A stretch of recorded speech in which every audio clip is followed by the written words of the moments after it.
ओम प्रथम प्रणाम धाम जेनो सकल परापर सरले जाकी शक्त व्यक्त ब्रह्मांड सकल धर जय जय कैवलनाथ सनातन सर्व कीर्तारन अखिलानंदय अविनाश विलासिक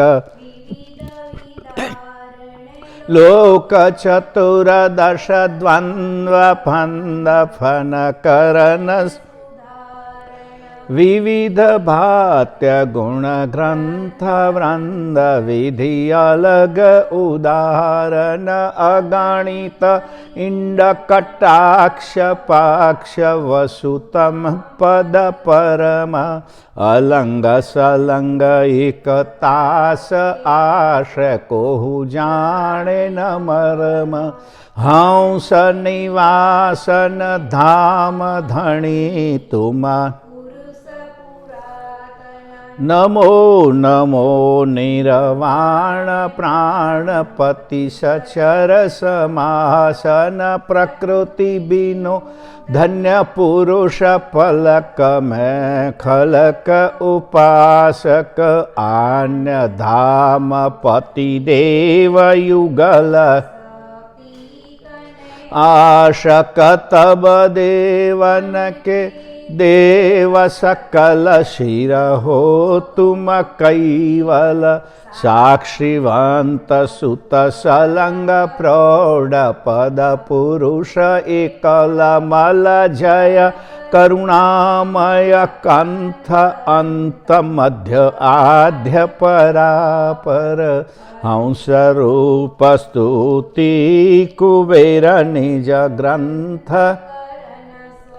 मंगलाचरण प्रथम यही धरन सजन उर ध्यान अब ग्रंथन प्रारंभ हो सुन हो संतस जान लोक असंख्य उत्पन्न गति सप्तदीप सुरधाम सो सब ग्रंथ में भाख्य हो विविध भात्य गुण ग्राम सकल अंग भिन्न भिन्न गति अर्थ बोध शुभ सार कहें कुबेर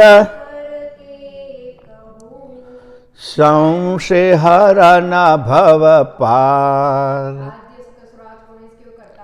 जय जय जय जय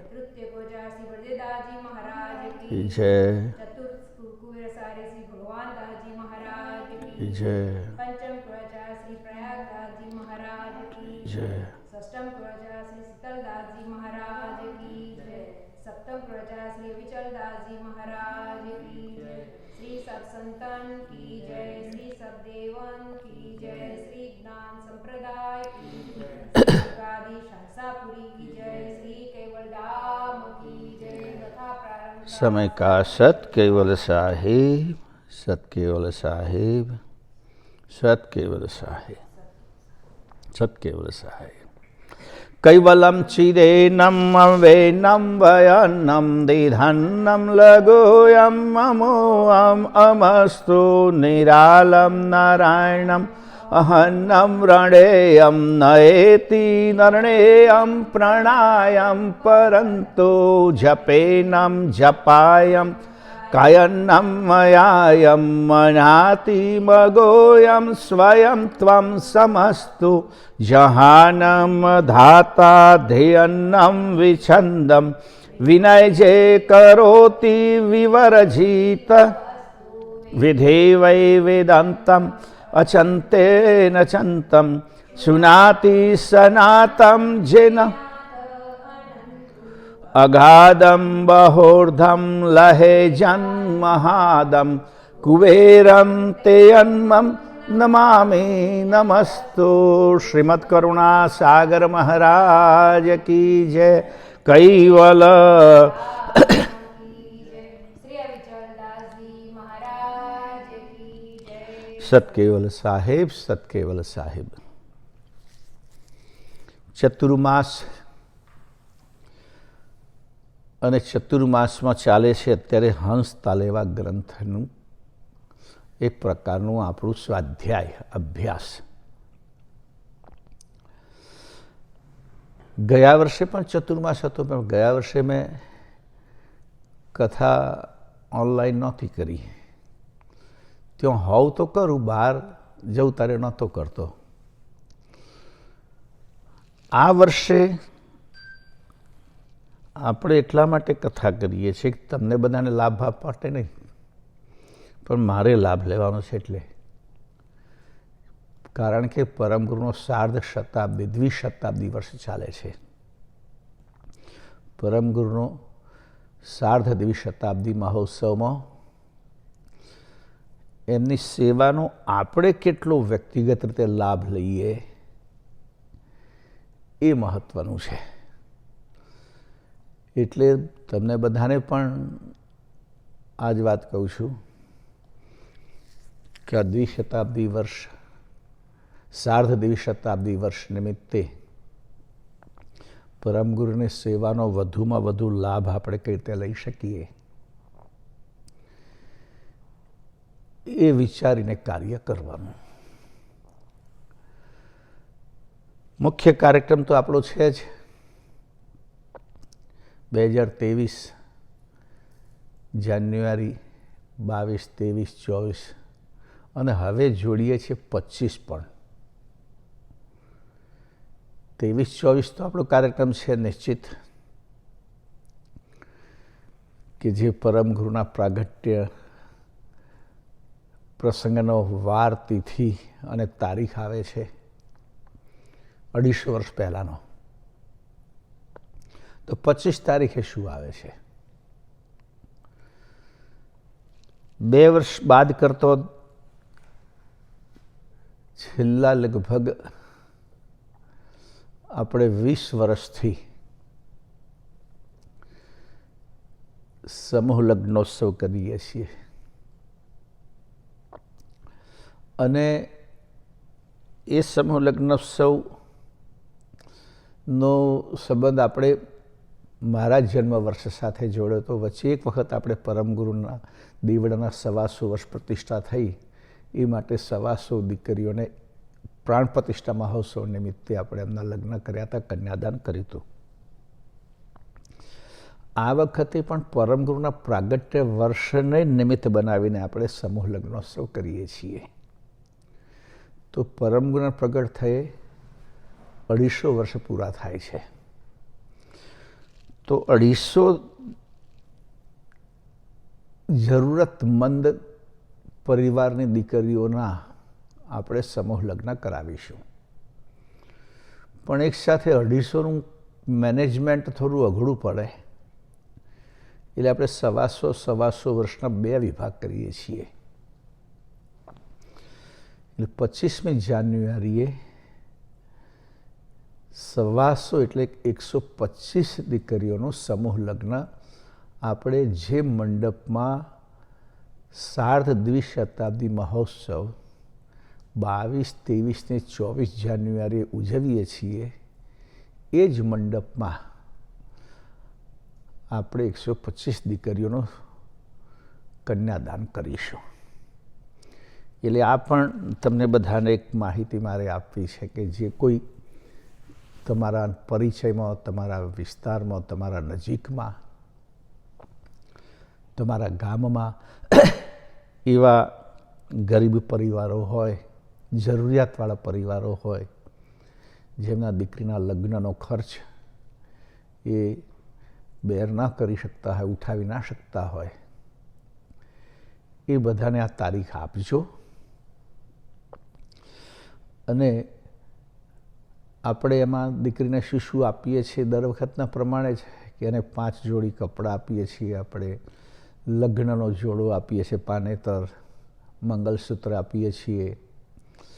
એક પરિવાર માટે ઘરમાં જેટલી જરૂરિયાતના વાસણો હોય, કુકરથી માંડીને, તપેલીથી માંડીને, ચીપિયા સાણસીથી માંડીને બધું જ આપણે આપીએ છીએ. ગાદલું, પલંગ, 2 ખુરશી, આ બધું આપણે એને સમૂહ લગ્નમાં કન્યાદાન નિમિત્તે આપીએ છીએ. તો એ 25 તારીખે છે. બીજા જે લોકોને બીજું આપણે સમૂહ લગ્ન વૈશાખ મહિનામાં કરીશું, મે મહિનામાં. વૈશાખ સુદ પૂર્ણિમાના બીજા દિવસે. કારણ કે આપણે તો કેટલાક વિસ્તારોમાં, એમાં વિશેષ કરીને અમારા આદિવાસી વિસ્તારમાં વગેરેમાં એ લોકો ઉનાળામાં લગ્ન કરતા હોય છે. એટલે એમને ધ્યાનમાં રાખીને આપણે બીજી સિઝનમાં એમને અનુકૂળ પડે એ સિઝન આપણે પસંદ કરીએ છીએ. એટલે આ બંનેમાં થઈને 125 યાને કે 250 દીકરીઓને આપણે સમૂહ લગ્નમાં લેવાના છીએ. સાથે આટલું આપીએ છીએ અને બંને પક્ષમાંથી આપણે 100 લોકો, 50 લોકો, 100 લોકોને ભોજન પાસ પણ આપણે ફ્રી આપીએ છીએ. એ સિવાય વધારે ભોજન પાસ જોઈતા હોય તેનું અમુક નિશ્ચિત શુલ્ક હોય છે, બહુ નોમિનલ શુલ્ક હોય છે. એ અગાઉથી નોંધાવાથી એ પણ પાસ એમને મળતા હોય છે. તો આ 22, 23, 24, 25ના કાર્યક્રમમાં તો આપણે સેવા કરવાની છે. સાથે સાથે આપણે 105 દિવસ માટે બીજા 2 કાર્યક્રમ આપ્યા છે, જે આ 10મી સપ્ટેમ્બરથી શરૂ થાય છે. એક તો દરેક જગ્યાએ સામૂહિક સાયંકાલ ઉપાસના. ઘણી વખત કહ્યું છે, પણ આજે પણ તમને ફરી યાદ દેવડાવું છું. સમૂહમાં ઉપાસના. એક પરિવાર રહેતું હોય તો એક પરિવાર, કોઈ જગ્યાએ 2, 4, 5 પરિવાર હોય, કોઈ જગ્યાએ આખા ગામના ઘણા બધા પરિવારો હોય, ગામમાં ઘણી બધી વ્યવસ્થા વસ્તી હોય, ઘણા બધા આપણા એના ઘર હોય. તમામે નિયમ કરવાનો છે અને બધાને અનુકૂળ હોય તે સમય તમે નક્કી કરજો. સાયંકાલ ઉપાસના બધાને 8 વાગ્યાનું અનુકૂળ પડે તો સાંજના 8 વાગે નક્કી કરજો. 7 વાગ્યાનું અનુકૂળ પડે તો 7 વાગ્યાનું નક્કી કરજો. પણ આબાલ વૃદ્ધ તમામ કોઈ પણ વ્યક્તિ બાકી રહેવી જોઈએ નહીં. એ રીતે 105 દિવસ આપણે ઉપાસના સમૂહમાં કરવાની છે. ઘરે તો પોતપોતાના બધા કરતા હોય, મંદિરમાં કરતા હોય, મંદિરમાં બધા લોકો ના આવતા હોય, અમુક લોકો જ આવતા હોય છે ઉપાસનામાં, બધા નથી આવતા. મોટું ગામ હોય તો તમે 2, 4, 5 કેન્દ્રો બનાવી શકો. અલગ અલગ ઘરે જઈને તમે ઉપાસના કરવાનું આયોજન કરી શકો. પણ એક વાત ખાસ યાદ રાખવાની કે એક પણ વ્યક્તિ, આ બાલ વૃદ્ધ, જે લોકો ચાલીને ઉપાસના કેન્દ્ર સુધી આવી શકતા હોય એવા તમામ લોકો આ ઉપાસનામાં આવવા જોઈએ. બીજો એક લાભ આપણે આપીએ છીએ કે 105 દિવસ સુધી ગુરુગાદી સારસાપુરી પરમગુરુ પ્રાગટ્ય અને પરમગુરુ સમાધિમાં, પંચમવેદી સમાધિ સ્થાનમાં જે આપણે એક હોલ તૈયાર કર્યો છે, જેમાં પરમગુરુનું પ્રદર્શન આપણે મૂકવાના છીએ. હોલ તૈયાર થઈ ગયો છે, નીચે ધ્યાનખંડ પણ તૈયાર થઈ ગયો છે. હજુ કેટલું કામ બાકી છે, પરંતુ 105 દિવસ આપણે અખંડ દિવ્ય જ્યોત અષ્ટકના પાઠ એ સમાધિ મંદિરના ધ્યાન મંદિરમાં બેસીને આપણે કરવાના છીએ. એટલે અને સમય પરિવર્તન કર્યો છે એમાં મર્યાદાનો, કે જે લોકો જે દિવસે આ પાઠમાં ભાગ લેવા માટે આવવાના હોય એમણે 7 વાગ્યા સુધીમાં સમાધિ સ્થાને પહોંચી જવાનું છે. ત્યાં આવી એમને જે સવારનો ચા નાસ્તો વગેરે બ્રેકફાસ્ટ એ પતાવીને 8 વાગે આપણે પ્રાતઃકાલ ઉપાસનામાં સાથે બેસવાનું છે. પ્રાતઃકાલ ઉપાસના પતાવીને તરત જ આપણે દિવ્ય અખંડ જ્યોત અષ્ટકનો પાઠ અખંડ રીતે શરૂ કરવાનો છે.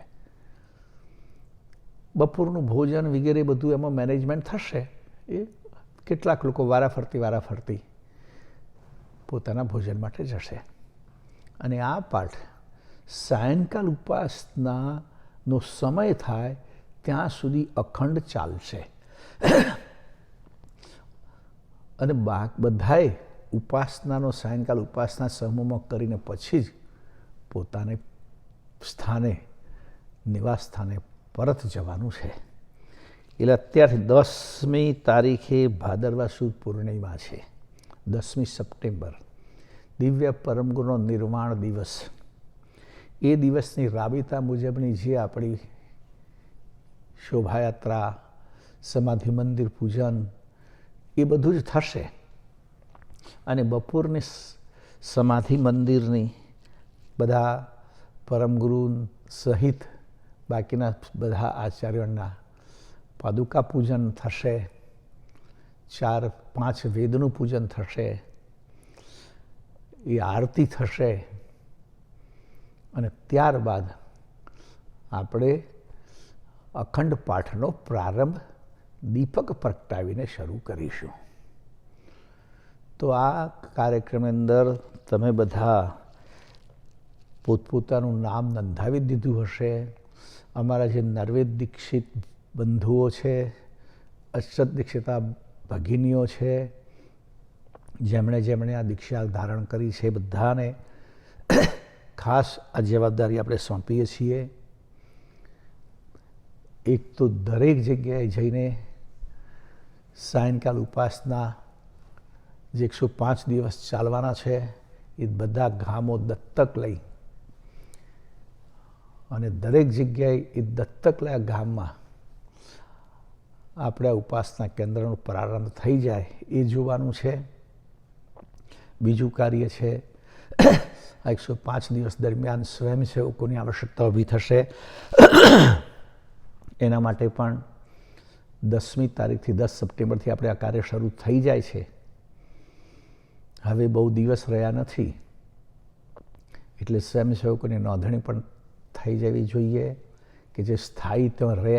કોઈ મહિના માટે, કોઈ 2 મહિના માટે, કોઈ 3 મહિના માટે, કોઈ પૂરેપૂરા 105 દિવસ માટે ગુરુ ગાદીમાં સેવા કરીશું. આવો 250 વર્ષનો લાભ આપણને ફરી મળવાનો નથી. યાદ રાખજો, મેં ઘણી વખત કહ્યું છે ને મજાકમાં કે ફરી 275મું વર્ષ ઉજવાશે ત્યારે આપણે હોઈશું કે નહીં. તમારી વાત કરું છું, હું તો રહેવાનો. 300મું વર્ષ ઉજવાશે, જે હશે તે ઉજવશે. એ વખતે આપણે બધા લાભ લઈશું કે નહીં. તો આ લાભ આપણને મળ્યો છે એટલે એમાં ચૂકવાનું નથી. તો આટલી વાત. ત્રીજી વસ્તુ મેં આગળ કહ્યું તેમ કે જેટલો વધુમાં વધુ લાભ લઈ શકાય 250મા વર્ષ નિમિત્તે, સાર્ધ દ્વિશતાબ્દી નિમિત્તે કેટલી વધુમાં વધુ આપણે પરમગુરુની સેવા કરી શકીએ એ તરફ જ આપણું લક્ષ્ય રાખવાનો છે. બાળકેન્દ્રો, બાળકોના કાર્યક્રમો પણ બધી જગ્યાએ બાળકોના સિલેક્શન પણ થવા માંડ્યા છે. બાળકોની તૈયારીઓ ચાલુ થઈ ગઈ છે. જે 2 દિવસ દરમિયાન જે આપણે કાર્યક્રમો થવાના છે, પરમગુરુ કૈવલધામથી પ્રગટ થયા તે જમ્બૂદ્વીપ સુધી આવ્યા એ તમામ પડદા પર નહીં, બાળકો લાઈવ સ્ટેજ ઉપર બતાવવાના છે. 2 દિવસ દરમિયાન આપણને આખી માહિતી મળી જવાની છે. અને બપોર પછી આપણે મહિલા બહેનોનું સંમેલન કરવાના છીએ. 1 દિવસ સંત મહાપુરુષો પણ બહારથી આવશે. પરમગુરુના સાર્ધ દ્વિશતાબ્દી પ્રાગટ્ય મહોત્સવ છે તો એ પણ બધા આવું મહોત્સવમાં સામેલ થશે. તો આવો એ 3 દિવસનો કાર્યક્રમ. અને સાથે મેં કહ્યું તેમ કે એ મહોત્સવમાં પણ અનેક સ્વયંસેવકોની જરૂર પડશે. અત્યારથી તમને કહી દઉં છું, આપણે જ્યારે સાધુ દીક્ષા સુવર્ણ જયંતિ મહોત્સવ ઉજવ્યો ત્યારે તો બધાને આપણે સવારે બ્રેકફાસ્ટ આપ્યો હતો અને બપોરે નાસ્તો આપ્યો હતો, પણ 1 દિવસનો કાર્યક્રમ હતો. બપોરે ફૂડ પેકેટ આપ્યા હતા. આ વખતે 3 દિવસનો કાર્યક્રમ છે, ધ્યાન રાખજો. અને 3 દિવસ સુધી આપણે લાખ લોકોને સવારનો ચા નાસ્તો, બપોરના ફૂડ પેકેટ અને પાછા ઘેર જાય ત્યારે પણ પાછા જતાનું પણ ફૂડ પેકેટ આપણે આપવાના છીએ. તો આ લાખ ફૂડ પેકેટ, રોજના તો 3 લાખ ફૂડ પેકેટ થયા. નાસ્તાનું જુદું, બપોરે લંચનું જુદું અને સાંજે જતી વખતે એ બધા બનાવવા પડશે, બધાનું પેકિંગ કરવું પડશે. કેટલો બધો મેન પાવર જોઈશે. એ વખતે અગાઉથી કે આ બધા તો આગળથી આપણે ફૂડ પેકેટો તૈયાર કરવા પડશે, એ વખતે તો નહીં થાય, એ વખતે આપણે કાર્યક્રમનો લાભ લઈશું કે ફૂડ પેકેટ બનાવવા રહીશું. તો આ બધામાં સ્વયંસેવકોની બહેનોની જરૂર ઊભી થશે. એટલે અત્યારથી તમને કહું છું કે છેલ્લા 15 દિવસ તો આપણે ગુરુગાદીમાં જ રહેવાનું છે. એ રીતે આપણે બધાએ અત્યારથી તૈયારીઓ કરવાની છે. સાથે આ મહોત્સવ દરમિયાન બીજો લાભ પણ તમને બતાવી દઉં. ગ્રંથ શિબિર, પંચમ સસંવેદ ગ્રંથ, એની ત્રીજો ભાગ શિબિર આપણી 16, 17 અને 18 સપ્ટેમ્બરે રાખી છે. આગળ પણ રાખીશું. આપણી ઈચ્છા તો છે કે 22-23 જાન્યુઆરી પહેલાં પંચમ સસ્વંત વેદ ગ્રંથ પૂરો થઈ જાય. જો આપણી આવી ઈચ્છા છે, પણ આપણી ઈચ્છા કામ ના આવે તો પરમગુરુની જેવી ઈચ્છા છે એવું થશે. પણ આમાં ત્યાં આવીને ખૂબ લાભ લેજો. પરીક્ષાથી બહુ ગભરાવો છો, મને ખબર છે.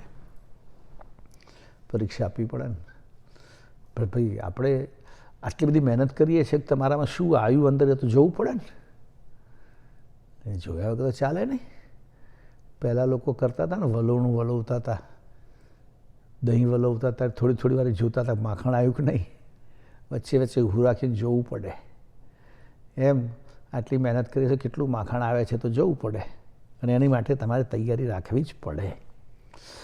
તો હવે આજના ગ્રંથનો આરંભ કરીએ છીએ. આગળ ગઈકાલે 15મી ઓગસ્ટ ગઈ, તમે બધાએ સાંભળી કથા.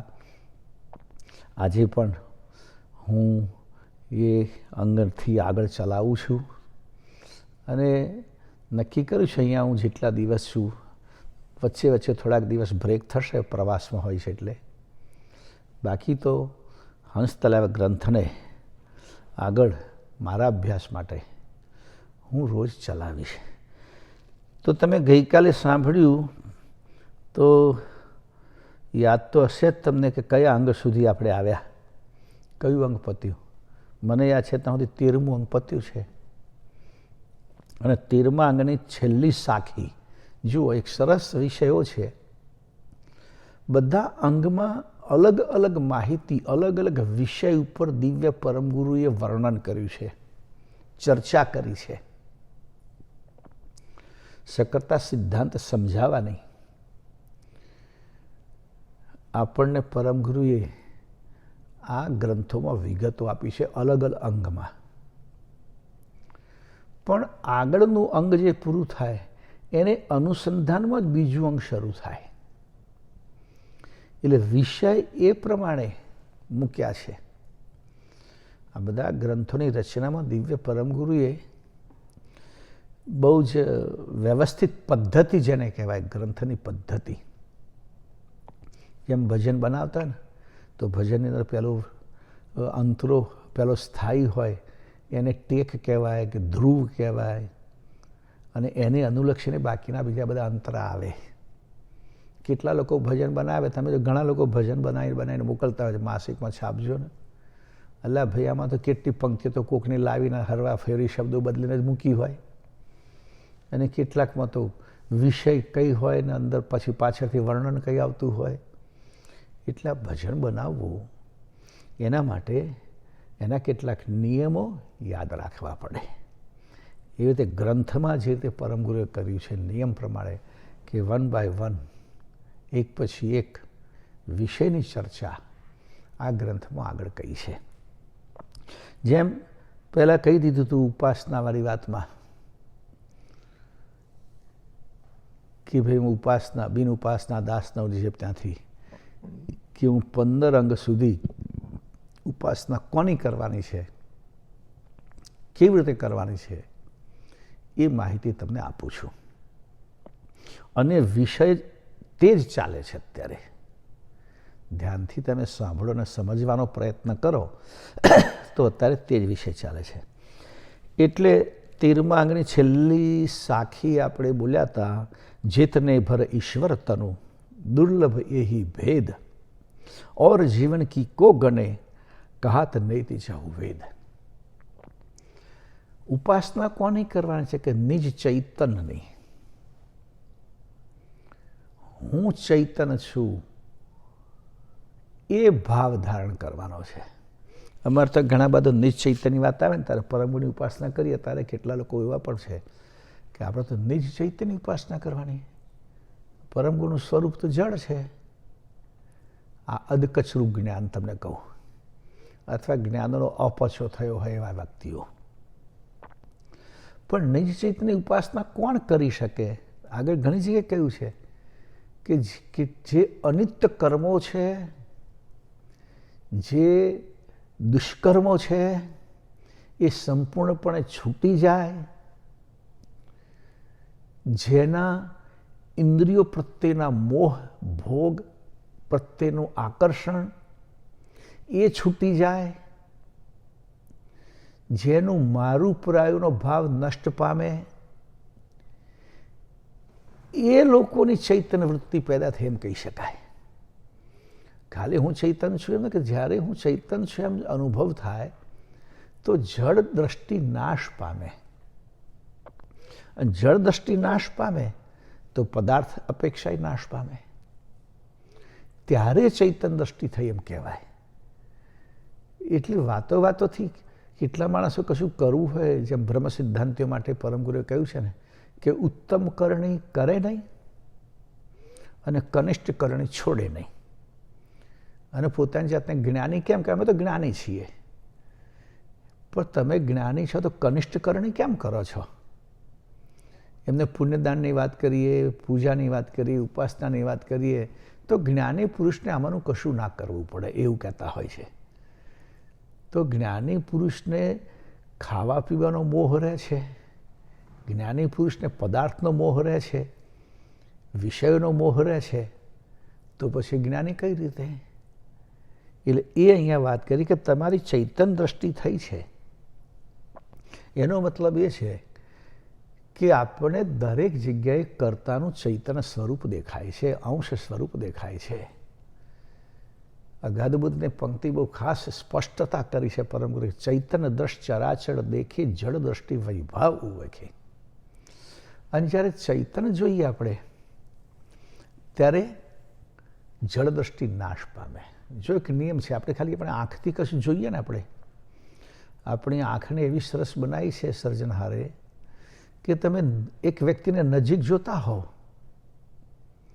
તો દૂરનું દ્રશ્ય ભલે ને તમારી આંખો ખુલ્લી હોય તો એ તમે એને નોટ ના કરો, આજુબાજુનું બીજું કશું ના દેખાય. દૂર કંઈક જોવા જેવો પદાર્થ હોય, દૂર તમારી નજર પડે તો એની વચ્ચેનું તમને ના દેખાય. ના દેખાય મીન્સ એ આપણા મગજમાંની નોંધ ના લેવાય. જે પદાર્થ પર આપણી દ્રષ્ટિ કેન્દ્રિત થાય એ જ દેખાય. આંખો તો આપણી તો બધું વાઇડ દેખાય, જેટલું જોવો એટલું. આંખોમાં પેલા કેમેરા લેન્સની માફક ઝૂમ વાઇડ ટેલી ના કરવો પડે, કે વાઇડ ટેલીની સગવડ આપણી આંખોમાં નથી. આપણી આંખો જેટલું વાઇડ જોવે એટલું જ વાઇડ જોવે. પણ એક નિયમ છે કે તમે જે પોઈન્ટ ઉપર તમે જોતા હો એ જ પોઈન્ટ તમને વધારે દેખાય, બાકી બીજું બધું ઇગ્નોર થઈ જાય આપોઆપ. એવી આંખની આપણી રચના છે. તો એ જ રીતે ચૈતન દ્રષ્ટિમાં જ્યારે ચૈતન તરફ નજર પડે ત્યારે આજુબાજુનું બીજું બધું જળ જે કંઈ છે એ બધું ઇગ્નોર થઈ જાય. એ એનું બધાનું મહત્ત્વ જતું રહે, એના તરફ આપણે કોઈ નોંધ જ ના કરીએ, ત્યારે ચૈતન દ્રષ્ટિ કહેવાય. અને એવી દ્રષ્ટિથી કર્તાનું ભજન કરવાનું છે એવું પરમગુરુ કહે છે. પણ આ લક્ષ્ય બહુ દુર્લભ છે. દુર્લભ એ ભેદ, એ ચૈતનતાથી કર્તાને ઓળખવાના, એની અનુભૂતિ કરવાની, એ ભેદ, એ રહસ્ય, એ સિસ્ટમ, એ મેથડ દિવ્ય પરમગુરુ કહે છે એ બહુ હાર્ડ છે, બધાને આમાં સમજ ના પડે. તો કે જીતને ભર ઈશ્વર તનું, બધા મોટા મોટા ઈશ્વરો થઈ ગયા, મહાપુરુષો થઈ ગયા, એમના પણ આ સમજ નથી. જ્ઞાનનો વિષય થાય, હું ઘણી વખત એક દાખલો આપું છું તમને. સ્વામી રામકૃષ્ણ પરમહંસનો, વિવેકાનંદજીના ગુરુ, એ જો રહેતા તો એક સંન્યાસી આવ્યા હતા. એમનું નામ કંઈક તોતારામ કે એવું કંઈક હતું સંન્યાસી. અને ભઠ્ઠી સળગાઈને, ભઠ્ઠી ના કહેવાય એને ધૂણી કહેવાય, સોરી, ધૂણી ધખાઈને બેસતા હતા.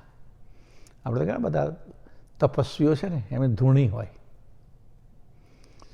અને ધૂણીની અંદર અખંડ ધૂણી રાત્રે પણ ચાલુ જ હોય એની અંદર કાશ, અને એની આગળ જ એમનું આસન હોય બધા સંન્યાસી સાધકોનું, તપસ્વીઓનું. ત્યાંથી આગળ પાછા ના થાય. અત્યારે તમે ગિરનારના મેળામાં કેમ તમે જાઓ ને તો આ બધા ધૂણીવાળા બહુ જોવા મળે, પણ એ ધૂણીની આજુબાજુ બેઠા ને બીજા બધાને બેસાડે. ચાલુ હોય ચલમ ગાંજાની, અને બધા ફરતા ફરતા પાછા એનો પ્રસાદ લે. એને પ્રસાદ માનનારા એ લોકો, હા, એને પ્રસાદ માનનારા છે.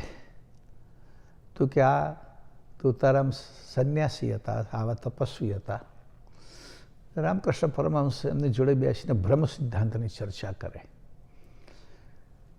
અને બહુ વિદ્વાન પુરુષ હશે. એટલે કારણ કે રામકૃષ્ણ પરમહંસ જેવા વ્યક્તિ ત્યાં જઈને બેસે ને એમનો સત્સંગ કરતા હોય એટલે કેટલા વિદ્વાન હોય. પણ એક ઘટના એવી બની કે રામકૃષ્ણ પરમહંસ એમની પાસેથી ઊભા થઈને જતા રહ્યા કે તમારું જ્ઞાન કોરું છે, કોરું, યાને તમારા જીવનમાં નથી ઉતરેલું. તમે જેવું કહો છો એવું માનતા નથી. કે આપણે જ્ઞાનની વ્યાખ્યા કરીએ, જ્ઞાન means not know but to be. જેવું જાણો છો તેવું જ હોવું, એ જ્ઞાનની પરિભાષા છે. તો ઘટના શું બની? તો કે પરમહંસ રામકૃષ્ણ પરમહંસ સામે બેઠેલા હતા, અને તોતાપુરી મહારાજ બ્રહ્મ સિદ્ધાંતની, વેદાંતની ચર્ચા કરતા હતા. એવામાં એ મંદિરના પરિસરમાં ગાર્ડન, બગીચો, એ બગીચાનું કામ કરનારો એક માળી એ બધું કામ કરતો હતો, ગાર્ડનર. હવે એને ચલમ પીવાની ટેવ. ચલમની અંદર કોલસા જોઈએ સળગતા. એ બિચારો લાવ્યો હશે પણ હોલવાઈ ગયા હતા. એટલે એને થયું કે આ બાબાની ધૂણી ચાલે છે ને એમાં કોલસા હોય જ, લાકડા ચાલે એટલે. અને પાસે ચીપિયો પણ મૂકેલો હોય. હં, કે આ લોકો ખબર નહીં એને આમથી આમ ખસેડી બીજી રાખોડી આજુબાજુ કરતા હોય કે જેથી આગ બુઝાઈ ના જાય, એવું ગમે તે કારણ હોય. પેલા બે ચર્ચામાં મગ્ન છે. મેં પહેલાં એક વાત કહી કે તમારી દ્રષ્ટિ જે હોય ને તો પછી વચ્ચે કશો તમને દેખાય જ નહીં. પેલો આવ્યો, ધૂણી બાજુ બેઠો, ચીપિયો ઉપાડ્યો, પેલા બેને ખબર જ નથી, અને ચીપિયાથી ધૂણીમાંથી કોલસા સળગતા કાઢ્યા અને પોતાની ચલમમાં ભર્યા. ભર્યા પછી ચીપિયો પાછો મૂકવા જાય તો પડી ગયો. એના અવાજથી પહેલાંને ખબર પડે કે આપણી વાતમાં ત્રીજો કોક આવ્યો છે. એટલા બધા એકાગ્ર. એટલે એમનું ધ્યાન તૂટ્યું. આપણે તો કથામાં બધા બેસતા હોય ને, કથા સાંભળે ત્યારે અમારે ધ્યાન રાખવું પડે. આમ કથા સાંભળે પણ વચ્ચેથી કોઈક ઊભું ઊભું થઈને બાજુમાં નીકળ્યું ને તો બધા ત્યાં જોવાનું ચાલુ કરી દે. પેલો અવાજ ના કરે તોય, કે એકાગ્રતા નથી જામતી, એટલે કોન્સન્ટ્રેશનનો અભાવ. પણ આ માળીને જોયો એટલે એને પેલા તપસ્વી તો ગુસ્સે થઈ ગયા. લીધો હાથમાં ચીપિયો પેલાને મારવા માટે, કે તે ધૂણીમાંથી અગ્નિ લીધો જ કેમ? આ તો પવિત્ર અગ્નિ કહેવાય, આમાંથી ચલમ થોડી ભરાય. મારી ધૂણી અપવિત્ર કરતી હતી, તું તો નાહ્યો નહીં આવ્યો છું કે નાહ્યા વગરનો માણસ અહીં આવ્યો, બધું અભડાઈ દીધું. આમનો ગુસ્સો જોઈને માડીને લાગ્યું કે આ બાવો મારશે મને, એટલે ચલણ લઈને ભાગ્યો. અને આ મહાત્મા પોતાના આસનમાંથી ઊભા થઈને ચીપ્યું લઈને પાછળ પડ્યા. રામકૃષ્ણ પરમહંસે પાછળ બોલે, આવો કે બેસી જાઓ, હવે મારે તમારો સત્સંગ સાંભળવો નથી. કેમ કે શું થયું? તો કે તમે વાતો મોટી મોટી કરો છો. તમે કહો છો બ્રહ્મ એક છે, તમે પવિત્ર શું ને અપવિત્ર શું? અને અગ્નિ કદી અપવિત્ર થતો જ નથી. અને તમને આટલો બધો ગુસ્સો કેમ ના કે મારવા દોડ્યા? એક બ્રહ્મમાં તો જે તમે છો તે એ જ છે. તમે પવિત્ર છો તો એ પણ પવિત્ર છે, એ અપવિત્ર છો તમે પણ અપવિત્ર છો. એક બ્રહ્મ જગત મિથ્યા, બધું મિથ્યા માનો છો, તો પછી આ માળી આવ્યો ને અગ્નિ લીધો ને એને તમે શાશ્વત કેમ માનો છો? એટલે એ પ્રમાણે અહીંયા દિવ્ય પરમગુરુ કહે છે કે ચૈતન્ય દ્રષ્ટિ, જે લોકો ચૈતન્ય ઉપાસનાની વાત કરતા હોય એ બધાની જો દ્રષ્ટિ આવી હોય કે બધું જ ચૈતન્યવત જોતા હોય, સર્વ પ્રકારની એમની વાસનાઓ, તૃષ્ણાઓ, પદાર્થ ભાવ બધું નષ્ટ પામ્યો હોય અને એમનાથી પરમગુરુની પૂજા ઉપાસના છૂટી જાય તો કોઈ વાંધો નહીં. પણ આ તો પદાર્થ નથી છોડતા, વાસના નથી છોડતા, તૃષ્ણા નથી છોડતા, વિષય ભાવ અને પદાર્થ ભાવ ચાલુ ને ચાલુ છે.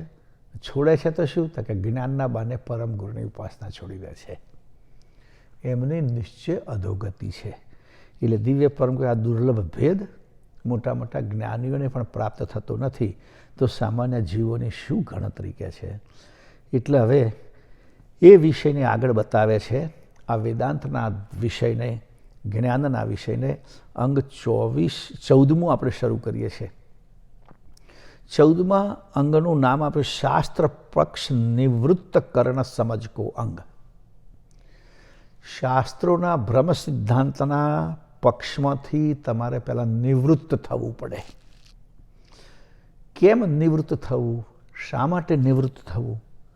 કારણ કે તમે એક વાતમાંથી નિવૃત્ત થાવ તો બીજી વાતમાં પ્રવૃત્ત થઈ શકો. બધું સાથે ના થઈ શકે.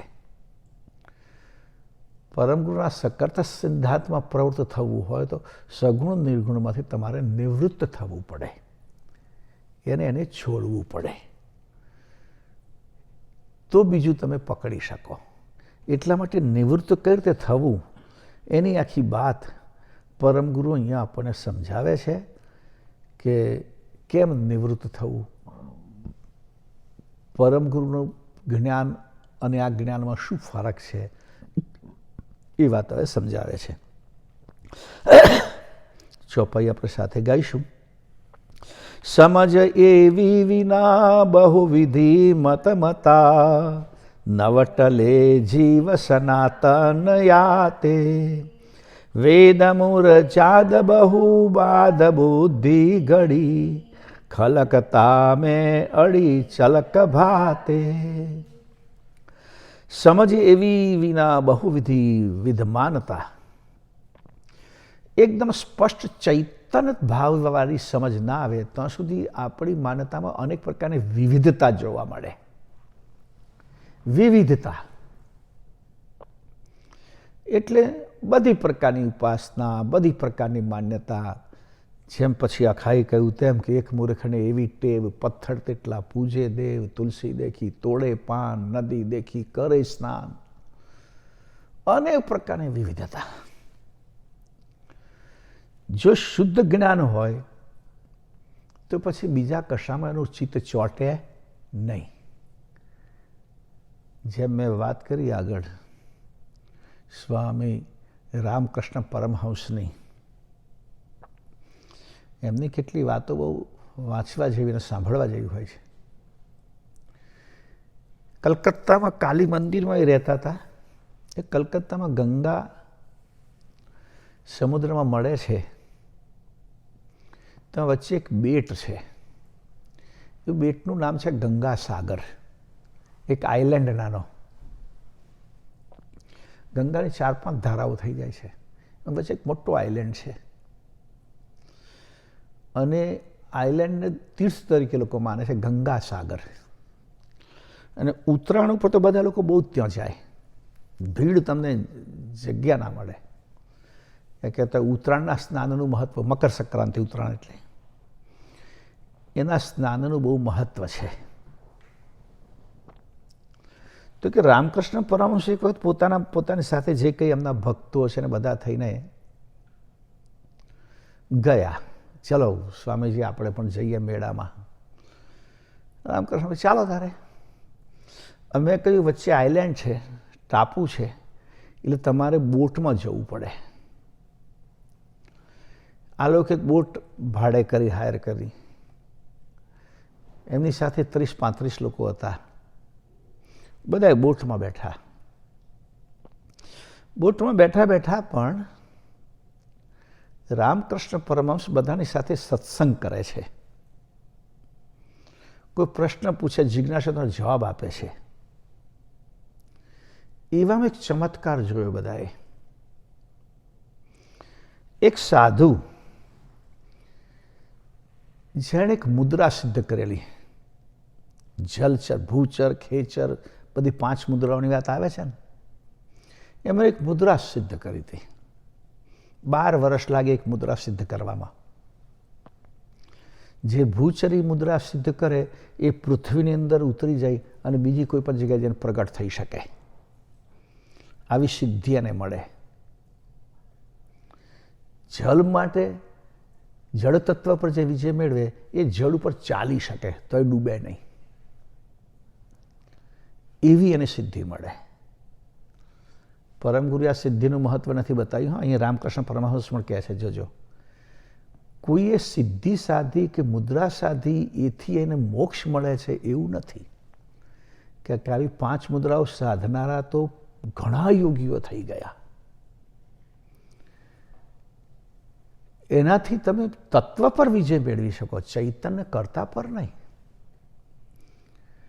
તો આવી એક મુદ્રા સિદ્ધ યોગી આ રામકૃષ્ણ પરમહંસને સામે જેવું છે, એક નાવકામાં બેઠા, બોટમાં બેઠા પોતાના ભક્તો સાથે, અને પેલા માણસે પોતાને એક રૂમાલ પાણી પર પાથરીને એના પર ઊભા થઈ ગયા અને ધીમે ધીમે ધીમે ધીમે સામે કિનારે જતા રહ્યા. ચારે બાજુ લોકો જોવે છે. તો ચમત્કાર કહેવાય ને. બધા લોકો બોટમાં એ યોગીનો જય જયકાર કરે છે. જય તપસ્વી મહારાજ, જય હો યોગીજી, જય હો. આ બાજુ રામકૃષ્ણ પરમહંસમાં જે બોટમાં બેઠા હતા એ બધાએ પણ હવે આમની વાત સાંભળવાની બંધ થઈ ગઈ. એમને લાગ્યું કે આમના કરતા પેલા મહાન છે. સામે કિનારે ગયા પછી એમના બોટમાંથી ઉતરેલા લોકો બધા ફટાફટ એમને છોડીને પેલાને પગે લાગવા માંડ્યા, દંડવત કરવા માંડ્યા. બિચારા રામકૃષ્ણ પરમહંસ એકલા ઊભા રહ્યા. કે પેલા લોકોનામાં જ્ઞાનનો સત્સંગ તો કરતા પણ જ્ઞાન નહોતું. એટલે બાપજી કહે છે કે આ બહુવિધિ મત મતા, સમજ વગર માણસ ગમે તો ઢળી પડે, આવું કંઈક જોવે એટલે તરત લપટાઈ જાય કે છે. એટલે એ બધું છોડવું બહુ અઘરું છે. હવે આ બધાને પગે આ યોગીને એટલો બધો અહંકાર આવ્યો. રામકૃષ્ણ પરમહંસને એ પણ જાણતો હશે, એની આગળ જઈને ઉભો રહ્યો, નામ કરે, બોલો મહાત્મા કેસા હૈ. ત્યારે રામકૃષ્ણ પરમહંસ કે સારું છે, પણ મારે એક પ્રશ્ન પૂછવો છે તમને. બોલો બોલો કહે છે. કે તમે સામે કિનારેથી અહીં સુધી આ ટાપુ પર આવી ગયા, બેટ પર, અને વગર નાવે પાણી પર ચાલતા આવ્યા. કે હા.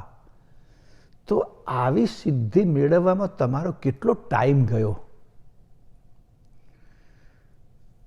તો આ સિદ્ધ કહે છે તપસ્વી કે મને 12 વર્ષ લાગ્યા. તમને ખબર છે, એક મુદ્રા સિદ્ધ કરતો 12 વર્ષ થાય. 12 વર્ષ સુધી અન્ન જળ છોડીને હું એક જગ્યાએ બેસી ગયો, ત્યારે મને આ મુદ્રા પ્રાપ્ત થઈ. કે આ મુદ્રાથી બીજું શું મળી શકે તમને? કે બીજું કાંઈ ન મળી શકે. બસ મારે જળમાં તમારી માફક નાવડી ના કરવી પડે. હું દરિયામાં પણ ગમે તો જ્યાં ચાહું તો ચાલતો જઈ શકું. હું દરિયામાં પાણી મને કોઈ ડૂબાડી ના શકે. ગમે તેવા સમુદ્રના અંદર હું પડું તો હું ડૂબી ના શકું કે છે. આટલું જ. કે આટલું ઓછું છે કે છે. કે પણ આ ત્યાંથી અહીં સુધી આવવા માટે અમે લોકો આવ્યા છીએ. અમે 12 વર્ષ મહેનત નથી કરી, ખાલી 2 આનામાં જ આવ્યા. 2 આનામાં જો આવાતું હોય અહીંયા, તો પછી 12 વર્ષ આ રીતે મહેનત કરવાની ક્યાં જરૂર છે? પેલા યોગીજીનું, તપસ્વીનું અહંકાર ઓગળી ગયું ત્યાં જ. એટલે માણસોની સ્થિતિ શું છે કે આ જે નિત્ય રામકૃષ્ણ પરમહંસ સાથે સત્સંગ કરતા હતા, એમની જોડે બેસતા હતા, એમની વાતો સાંભળતા હતા, એ પણ આ ચમત્કાર ગયો કે ત્યાં પાછા દોડતા થઈ ગયા. એટલે પરમગુરુ કહે છે કે શુદ્ધ સમજ વગર એટલા બધા મતો છે કે માણસ ત્યાં નવ ટલે જીવ સનાતન યાતે.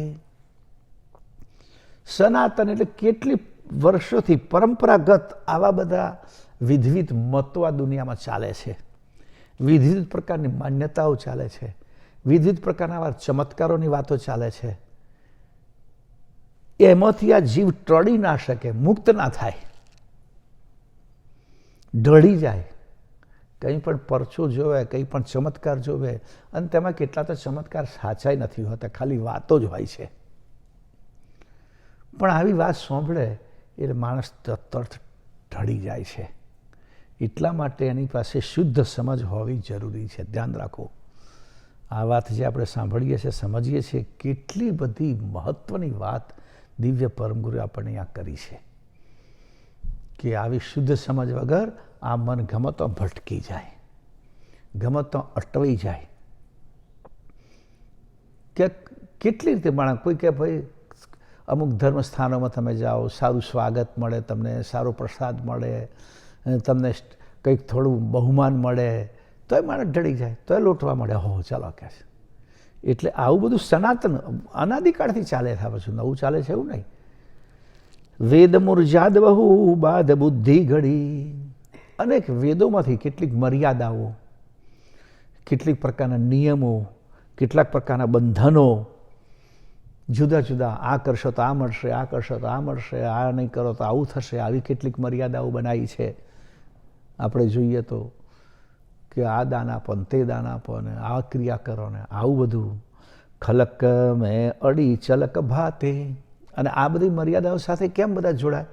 તો કે ચળકતી વાતો મળે. ચલક એટલે ચમત્કાર, ભૌતિક લાલચો, ભાતની લાલચો. આવી ભાતની લાલચ અને ચળકાટવાળા ચમત્કાર મળે. અને લાલચ મોટે ભાગે પુણ્યદાન કરવાની પાછળ આપણે તો વધારે લાલચ કામ કરતી હોય છે કે આ મળશે, આ મળશે, આ મળશે, માટે આ કર્મકાંડ કરો. એટલે આવી બધી પ્રકારની માન્યતાના કારણે જ્યાં સુધી એનામાં શુદ્ધ સમજ ના આવે ત્યાં સુધી એને ભટકતો વાર લાગતી નથી. એટલા માટે પરમગુરુ કહે છે કે તમે આ બધા આવી બધી લાલચો આપનારા, ચમત્કારો આપનારા, અલગ અલગ પ્રકારની મર્યાદાઓ નહીં પાડતા, બધી જુદી જુદી સૂતક પાડો ને આ કરો ને તમે ગ્રહણમાં આ રીતે કરો ને આ બધી મર્યાદાઓ બનાવેલી હોય છે. એમાં પછી વર્ણની પણ મર્યાદા આવી જતી હોય છે.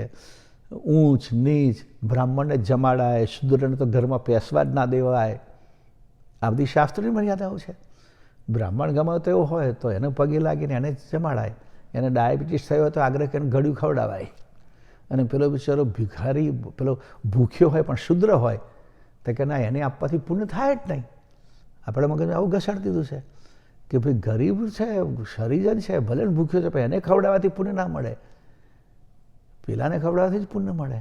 આવી બધી જે શાસ્ત્રોએ આપણા મગજમાં જે મર્યાદાઓ ઘુસાડી દીધી છે, દિવ્ય પરમગુરુ કે એમાંથી નિવૃત્ત થવું પડે તો સાચા ધર્મનું પાલન થઈ શકે.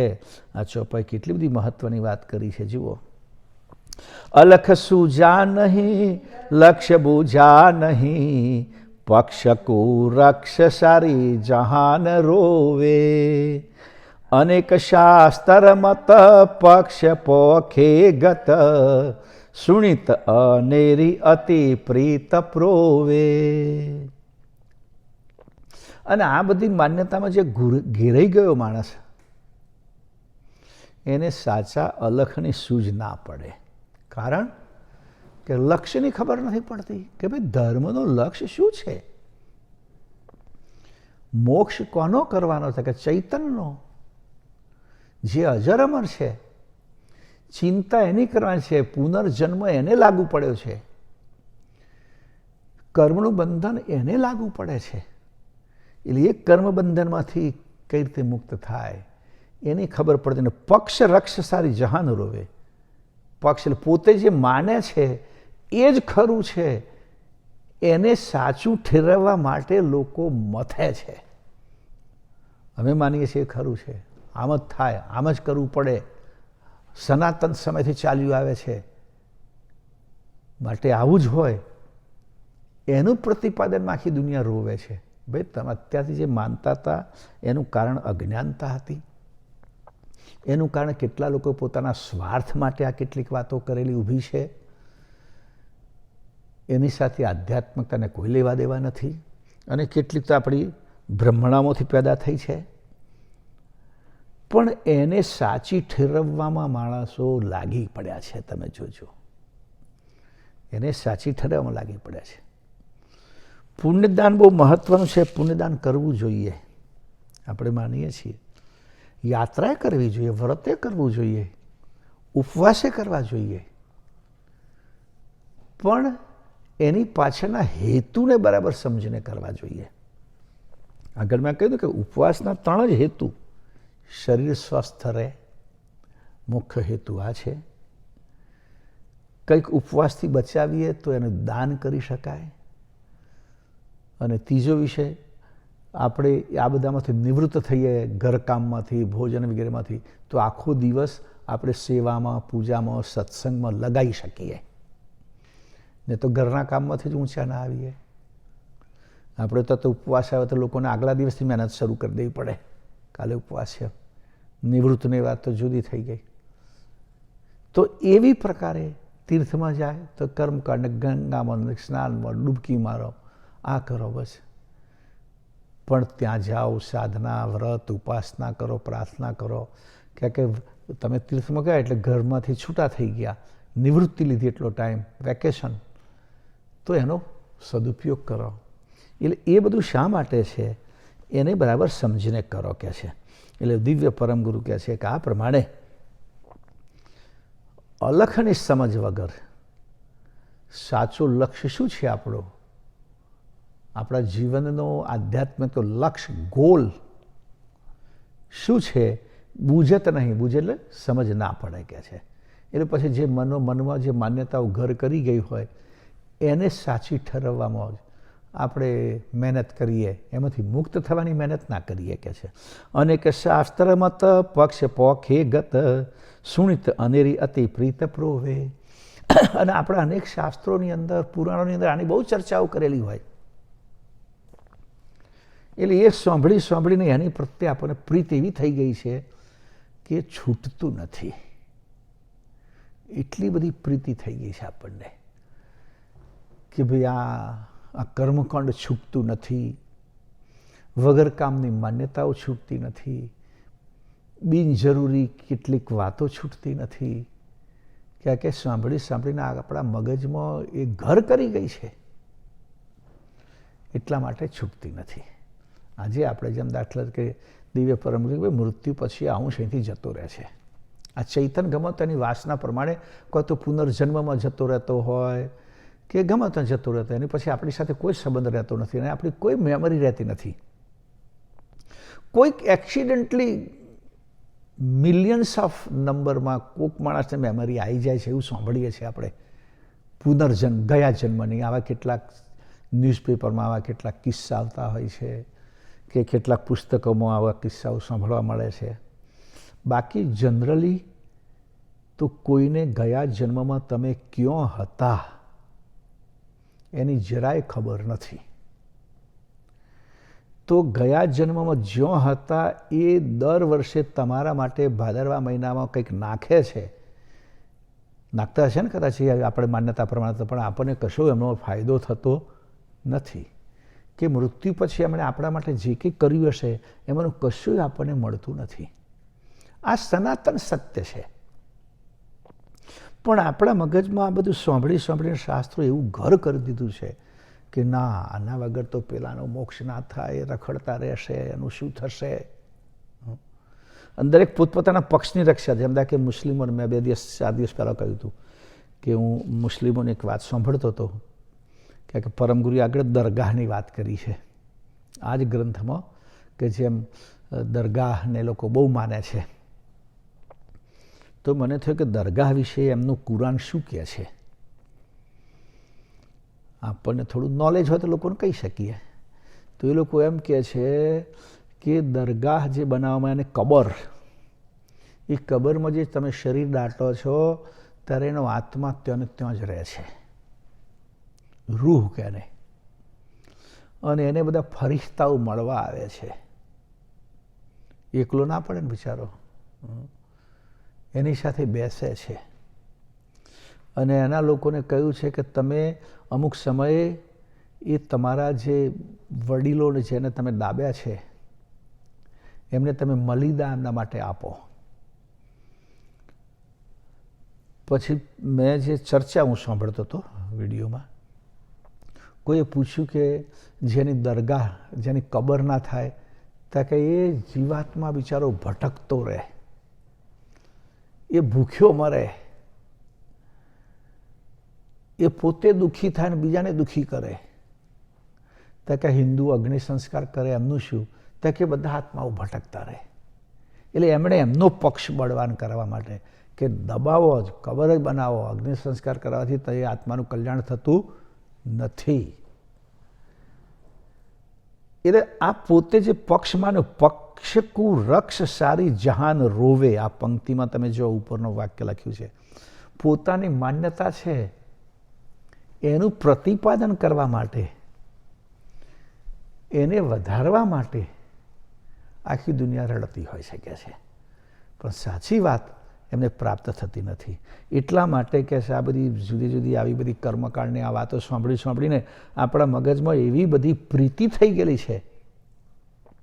આપણે જ્યારે આ નેમી મહારાષ્ટ્રે આ વાતને બહુ પ્રસ્થાન આપ્યું કે ભાઈ તમે સામાજિક ક્રિયા છે તમારી 12મા 13માની કરો કે છે, કંઈ બધા લોકો ભેગા થાય તે નિમિત્તે સત્સંગ રાખો, આવનાર લોકોને સત્સંગનો લાભ મળે, જ્ઞાનનો લાભ મળે. લોકોએ સ્વીકાર્યું, પણ કેટલા સમય સુધી શરૂઆતમાં તો એવા લોકો હતા કે આગળ સત્સંગનો કાર્યક્રમ ગોઠવે ને પાછળ પાછો ખાટલાનું ચાલે. કેમ કે કોક આઈને કહી જાય ને કે પેલા ભટક છે. એટલે આવી સ્થિતિ છે. એટલા માટે દિવ્ય પરમગુરુએ આંગણનું નામ આપ્યું કે શાસ્ત્ર પક્ષ, આ જે પક્ષોએ તમારા મગજમાં જે ઘુસાડી દીધું છે એનાથી તમારે નિવૃત્ત થવું પડશે, એમાંથી મુક્ત થવું પડશે, પરમગુરુ કહે છે. બીજી ચોપાઈ આગળ. વ્યાકરણ વેદ અતિ ભેદ ભરમે ભરી, દેવવાણી કરી સર્વ સાચી, પ્રાકૃત પૂઠથી મૂઠ છૂટ્યા વિના, સમજ વિના શુદ્ધ સર્વ કાચી. આ બધી માન્યતાઓમાં પાછું બીજો એક પક્ષ રાખનાર ભાષા ઉપર જોર આપે છે. વેદો શાસ્ત્રો આપણા જેટલા બન્યા છે બધા સંસ્કૃત ભાષામાં છે.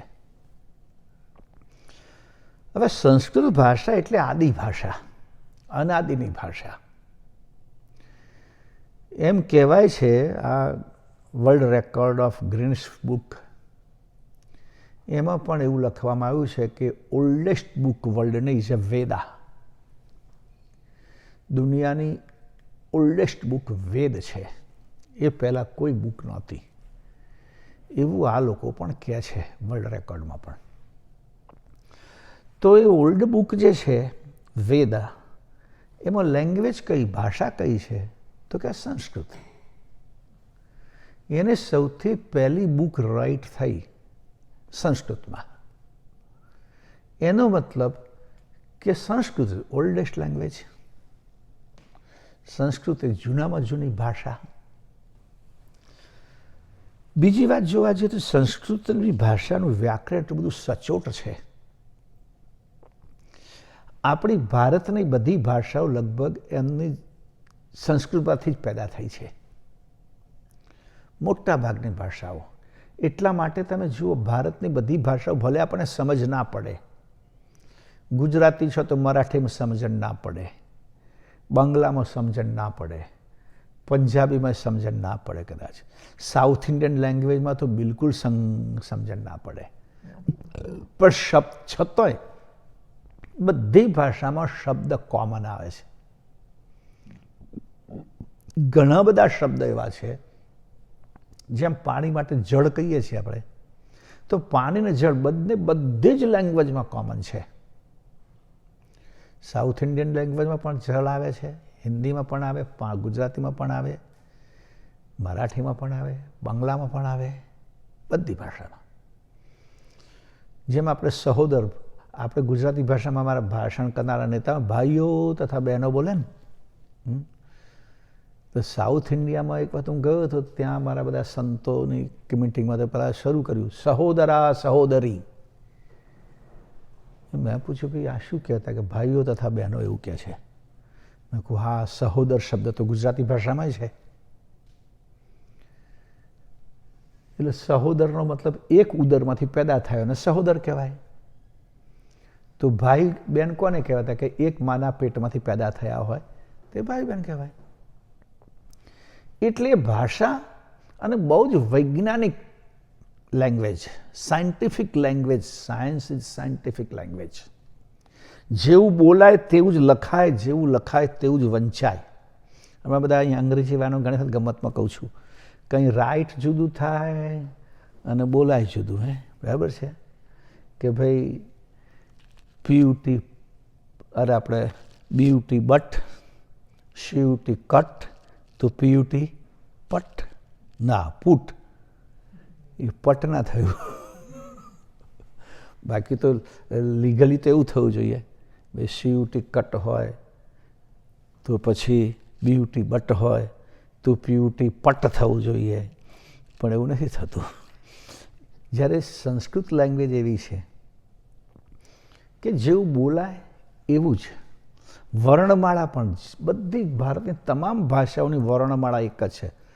વર્ણમાળા મીન્સ આલ્ફાબેટ, ક ખ ગ ગ ચ છ જ જ. તમામ લેંગ્વેજની આલ્ફાબેટ ઇન્ડિયન લેંગ્વેજની સેમ છે, પણ એ સાયન્ટિફિક છે. એવું અનેક વાર કહેતો હોઉં છું કે આપણી આમ ફ્રીક્વન્સમાં આપણું નીકળે છે. અહીંયા પહેલાં સૌથી ક ખ ગ ગ ગ અહીંયાથી નીકળે, પછી આગળ આવે ચ છ જ જ જ એ રીતે નીકળે, પછી આવે ટ ઠ ડ ઢ ન, પછી બે હોઠવાળી પ ફ બ ભ મ ય ર. એમ તો ABCD બોલો છો ને, એમાં ગુજરાતી ABCD છે આ, પણ એકદમ ફ્રીક્વન્સમાં. તો છેલ્લે આવે પ ફ બ ભ મ. પણ અહીંયા તો એ પછી B, but why no science. Why A after B why, no logic. જ્યારે ક પછી ખ કેમ, ધીસ ઇઝ લોજિક. કે અહીંથી બોલવાનું શરૂ કરે સીધો બહાર નીકળી જાય. એ રીતે ફ્રીક્વન્સમાં જ બધા જ લેટર્સ મૂકેલા છે. એટલી બધી આ સાયન્ટિફિક લેંગ્વેજ છે. એટલે જૂની લેંગ્વેજ છે. પણ દિવ્ય પરમગુરુનો કહેવાનો મતલબ એવો છે કે બીજી બધી જ ભાષાઓ સંસ્કૃતમાંથી જ પેદા થઈ છે. એમાંની આ જે ગ્રંથ લખાયો છે ને, પ્રાકૃત ભાષા કઈ છે. પ્રાકૃતનો મતલબ પ્રકૃતિ એટલે નેચર, નેચરલી બોલાતી લેંગ્વેજ. જો જે નેચરલી લેંગ્વેજ બોલાય એમાં ગ્રામેટિકલ મિસ્ટેક જોવાતી નથી. નેચરલ લેંગ્વેજ, જેમ નાનું કિડ્સ બોલે, રાઈટ, તો નેચરલ બોલે, એને ગ્રામરની કોઈ એને નોલેજ હોતું નથી. પણ એની મમ્મી બધું સમજી લે કે શું કહેવા માગે છે, અન્ડરસ્ટેન્ડ શું, અને એને એ જ ભાષામાં પાછો જવાબ આપે. એટલે નેચરલ લેંગ્વેજ.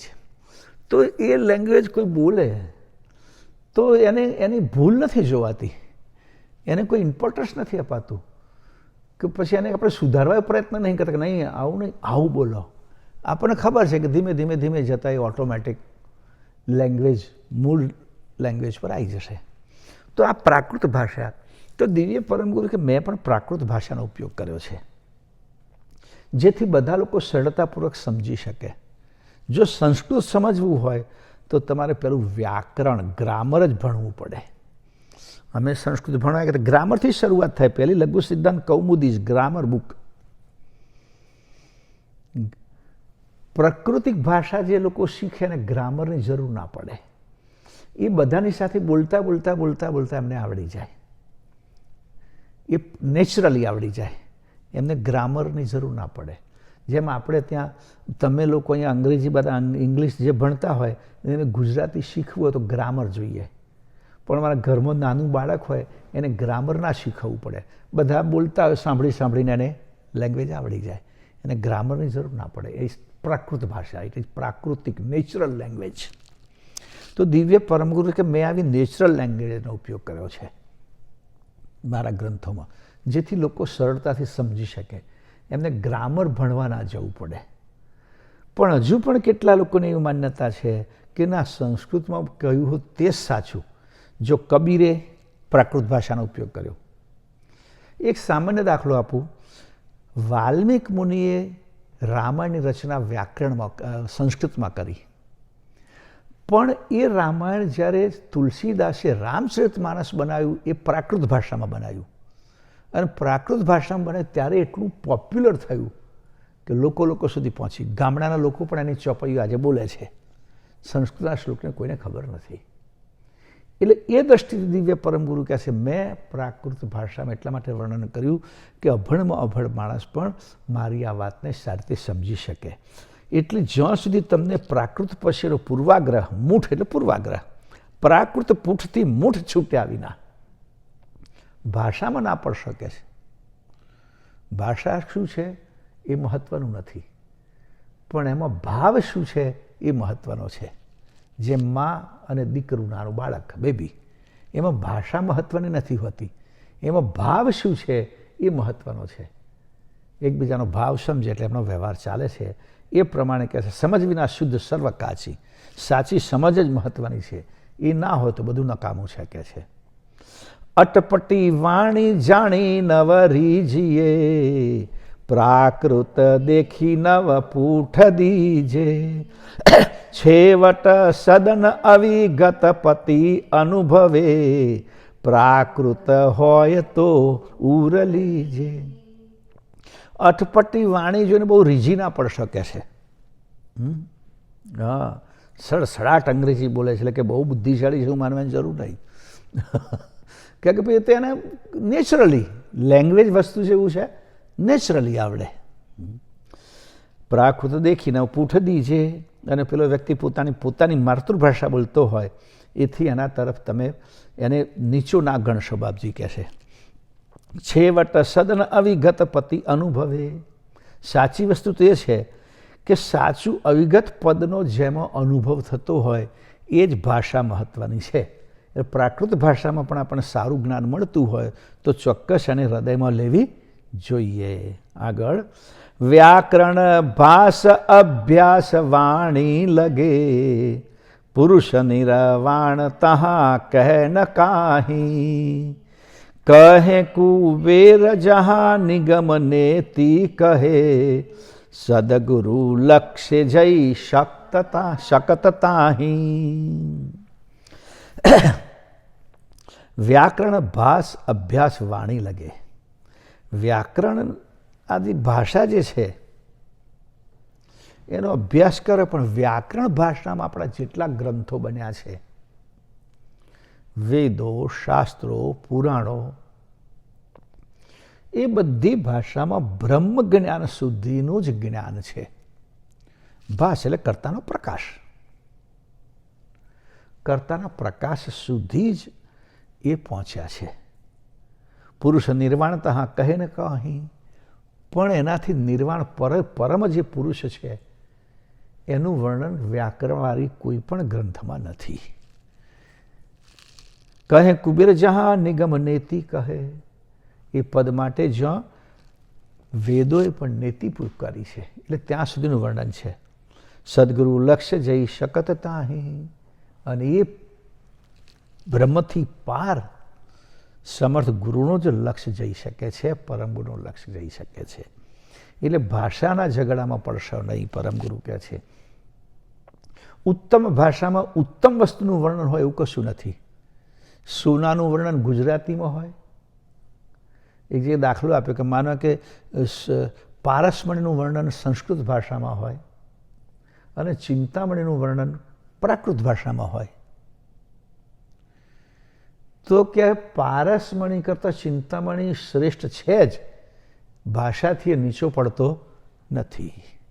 ચાંદીનું વર્ણન સંસ્કૃત ભાષામાં હોય અને સોનાનું વર્ણન પ્રાકૃત ભાષામાં હોય, તો પ્રાકૃત ભાષામાં વર્ણન કરવાથી સોનાની કિંમત ઘટતી નથી અને સંસ્કૃત ભાષામાં વર્ણન કરવાથી ચાંદીની કિંમત વધતી નથી. ભાષાથી મટીરિયલ મુદ્દો બદલાતો નથી અને કિંમત ઓછી વધતી થતી નથી, પરમ ગુરુ કહે છે. એટલે જ્ઞાની તે બુદ્ધિવંત કો દેવ નહીં ગતિવંત, બુદ્ધિ જૈસી બાની કહે મત કોઈ કરો મતન. જ્ઞાની તે બુદ્ધિવંત કો દેવ નહીં ગતિવંત. અહીં બહુ સરસ વાત કરી. આમ જોવા જાઓ તો બુદ્ધિશાળી અને જ્ઞાની કે દેવ દેવ ભલે દેવ હોય પણ એમના કરતાં જ્ઞાનીની પુરુષની ગતિ વિશેષ કહેવાય. જ્ઞાનીઓની ગતિ, જો દેવો પણ ઋષિઓનું સન્માન કરતા તેવું આપણે પુરાણમાં વાંચીએ છીએ. અરે દેવોને ઋષિઓ શ્રાપ આપી દેતા હતા તો બિચારા આવીને કરગરતા હતા. ઇન્દ્રને કેટલા ઋષિઓએ શ્રાપ આપ્યો હશે. એટલે જ્ઞાનીઓ આગળ દેવોની ગતિ પણ વિશેષ ગણાતી નથી. એટલે વાણીનો વિષય તો કેવો, જેને જેવી બુદ્ધિ એવી વાણી બોલે. બુદ્ધિ જેવી બાણી કહે, મત કોઈ કરો મતંત. એમાં કોઈ મતવાદ ઊભો કરશો નહીં વાણી ઉપર. પરમગુરુ કહે છે દેવ વાણી જાકુ કહે, સુનત જીવ પદ જાય, અન્ન દશા સબ પાલટી, કૈવલ મોક્ષ મેલાય. દેવવાણી હું તો કોને કહું છું? પરમગુરુ કહે છે આપણને દેવ બનાવે દેવવાણી, આપણને શુદ્ધ બનાવે શુદ્ધ વાણી. જે વાણી સાંભળવાથી આપણી કનિષ્ઠતા જાય, આપણું દૈત્યપણું જાય, આપણી જીવદશા જાય, જે ઉપદેશ સાંભળવાથી આપણને શાંતિ પ્રાપ્ત થાય એ આપણા માટે દેવવાણી. જે વાણી સાંભળવાથી આપણામાં કકરાટ પેદા થાય, દુઃખ પેદા થાય, ક્લેશ પેદા થાય, એ વાણી નકામી. જે વાણી આપણને સુખ આપે એ જ આપણા માટે દેવવાણી. પછી ગમે તે ભાષા હોય કે ભાઈ તમે કોઈકને કોઈક માણસને સારું તમે કહો ગુજરાતી ભાષામાં કહો કે અંગ્રેજી ભાષામાં કહો કે બીજી કોઈ ભાષામાં કહો તો એક જ વસ્તુ છે. અને ગાળ કોઈકને દેવાની હોય ગુજરાતી ભાષામાં કહો કે અંગ્રેજી ભાષામાં કહો, ગાળ તે ગાળ જ છે. હા, ફેર એટલો પડે જેનો ગુજરાતી જાણતો હોય અને અંગ્રેજીમાં ગાળ દઈએ તો બહુ વાંધો ના આવે, કાંઈક પહેલાં સમજણ ના પડે. અને જેને અંગ્રેજી આવડતું ગુજરાતી ના આવડતું અને ગુજરાતી બે ચાર ચોપડી દે તો પેલાને ખબર ના પડે, કંઈ નહીં કે. પણ ભાષામાંથી શબ્દનું મહત્વ મૂલ્ય જતું નથી. મૂલ્ય અન્ન દશા સબ પાલટી, કૈવલ મોક્ષ મેલાય. બીજી બધી દશા પલટાઈ જાય, જીવ દશા પલટાઈ જાય, આપણી અજ્ઞાનતાની દશા પલટાઈ જાય, બધી દશા પલટાઈને આપણને મોક્ષ અપાવે એ વાણી આપણા માટે ઉત્તમ છે. અહીંયા આપણે વિરામ કરીએ છીએ. જય જય જય જય.